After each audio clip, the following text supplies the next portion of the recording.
Welcome back to the Ireland Contracting Nightly Sports Call. If you need a roof, make sure you call Ireland Contracting. You can reach them at 1-800-NEW-ROOF. You can reach us right now, 412-575-2600 on the Bordas and Bordas hotline. So get online right now. There are a couple lines open, and give us a call tonight. Kirk Porter just tweeted me, Gene. He said, Pitt versus Wake Forest. Who you got tomorrow? I got Wake. Me too. I mean, but this is the most winnable game for the Panthers. But it seems like, you know, when you're losing by, I don't even know what the average loss is right now. I haven't looked it up. I've kind of been in the not paying attention to Pitt basketball mode right now. And when you lose, that's a big concession for you, right? Yeah, it is. It is. And when you continue to lose by 20 or more points, you're not in any games. The team hasn't gotten better. So did they give up on him? I don't know. I mean, we talked about this before. We tried to fire him here last Wednesday, wasn't it? Was it last Wednesday we tried to fire him? Yeah, you thought he should be fired that night. I did. I did. I was on the fence until that day. 6 or 7 nights have gone by. How's that? Yeah, you know, I'm not on the fence anymore. I think there needs to be a change made. Yeah. Okay. And I think that's a consensus. But you weren't on the fence that night. No, I was on the fence the night before until that game. All right. Now I'm definitely not on the fence. You know, I hate to see a guy lose his job, but I think there needs to be just to be a different atmosphere over there. And so, also speaking of different atmospheres, the Pirates just made a huge trade today. They traded for an outfielder from the Red Sox. Yeah. Bryce Brents. AAA Red Sox. 31 homers last year. He was a superstar in AAA. Right. This is a typical kind of Pirates move. Right. Tickets 412-323-5000. Yeah. Typical Pirates move, Gene. Do you ever get sick of these kind of moves? I do. Trading. You got who's going to play left field for the Pirates? That's what I want to know. Give me a call. Let's go out to Jerry in Hempfield. How you doing, Jerry? Hey, Rich. I called you a couple months ago. I call in quite often. Yeah, I know you, Jerry. I said, it's time to get rid of this Bell because all the trouble and the money and that. And you guys were saying, you know, we got to sign him. He's the best running back. Whatever we got to do, we got to sign him. Yeah. And I said, no, you can find a running back, and if you give him 30 carries, he'll get a lot of yards too, no matter what. And now all of a sudden, look like you guys are. Yeah, Gene. Jerry, I changed my mind. I can change my mind. We can change our mind on some things, right? Yeah, right. But I'm just saying, I told you before, you know, you don't need him, you know, for what's going on now. With the price and everything, you could pick somebody else and make a good defense. Yeah, I think the Steelers need him, Jerry. I'm not saying that they don't need him. I think that they're in a situation right now that they could use that money somewhere else, Gene. And they got so many holes right now, Ryan Shazier being one of them on defense, that maybe if you do a rotation with 3 running backs, you look at what the Eagles did, you look at what the Patriots did. They don't have a running back like Le'Veon Bell, but both of those teams were in the Super Bowl. Yeah, but one of those things, you know, it's kind of a delicate balance, Rich, because the Steelers do not have a good defense.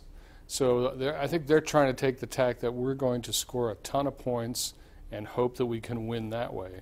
I think if their defense was like it was a couple of years ago, by which I mean much better, then Le'Veon Bell would be expendable. But in what they're trying to get done with this combination of offense and defense, I think he's more important than he might be otherwise. Does that make sense? Yeah, it definitely makes a lot of sense, Gene. And I think even at that, the defense might get worse or maybe get better. They're going to have to do something to free up some money on defense to sign, even franchise Le'Veon Bell, like maybe cut Mike Mitchell, Willie Gay, Cody Sensabaugh. I mean, it seems like those are the guys that are going to go. I think you'll see another very defense-heavy draft. Yeah, I would think so too. First couple rounds, but hey, if they draft a running back early, then you know what direction they're going to go with Le'Veon Bell next year. All right, let's go back out to the phone lines. We're going to go out to Dave out in South Park. How you doing, Dave? Good, Rich. How are you? Good, thanks. Question maybe that Lev Bell should ask himself: should he be careful about wishing, you know, what he wishes for, because he's playing with one of the best offensive lines and one of the best quarterbacks in the NFL. If he goes to another team, can he be as good as he is here? I think he should consider that and worry about that when he's thinking about wanting to be the best paid. Maybe he should, I'm not saying take a hometown deal, but think about how supporting cast and how good that is for him. Dave, you bring up a good point, Gene, and I've always thought this. You know, imagine if Antonio Brown played for someone else. Look what happened to Mike Wallace when he left to take a big contract. And obviously, the Steelers have a lot to do with Le'Veon Bell's success. Yeah, I don't want to disillusion anyone, though. When these things come up, they are all about money.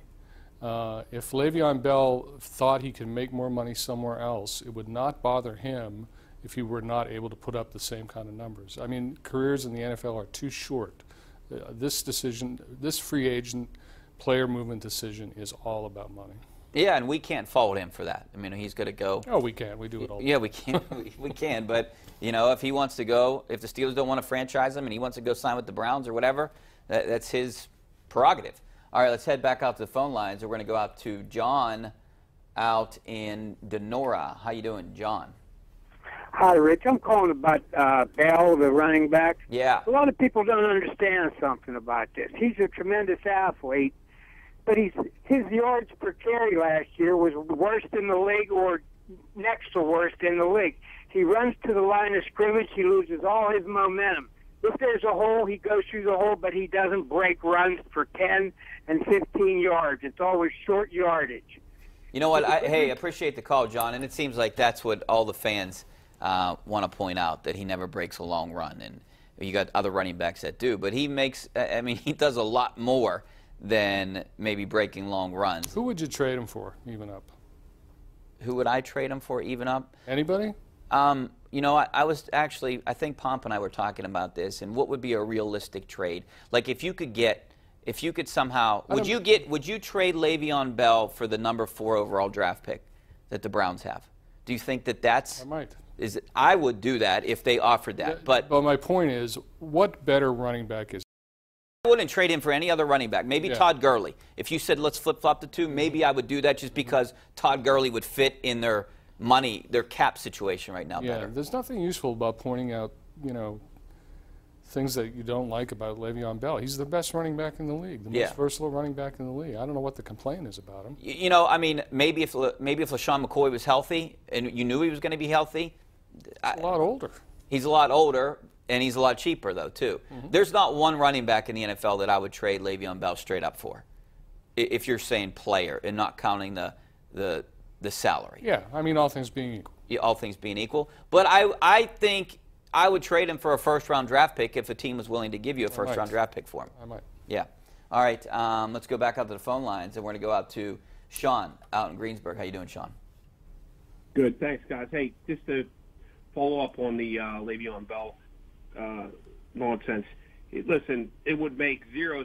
Well, the Browns would possibly do it at number 4, taking a guy that's older. It would cost them a significant amount of money instead of possibly the Browns would get Saquon Barkley. But my question that I called in about was, I'm unsure on what Shazier's. How does his injury count against the Steelers' cap? It counts. I mean, is there $8 million, right? 8.1 million. 8.5. 8.5 million. So it's different than hockey. It's your salary will count in the cap scenario, unless the Steelers can work out some kind of deal with him. They could probably restructure his contract. I don't know if they'd be willing to do that because we don't know what his long-term football outlook is. Right. So they're probably willing to take that $8 million hit and then see where it goes from there. Yeah. Right. I would be shocked. I mean, let's be honest. I'd be shocked if that young man ever plays football again. Yeah, I hope he does. I appreciate the call, Sean. I hope he does. You know, he said some positive things today, but we'll see.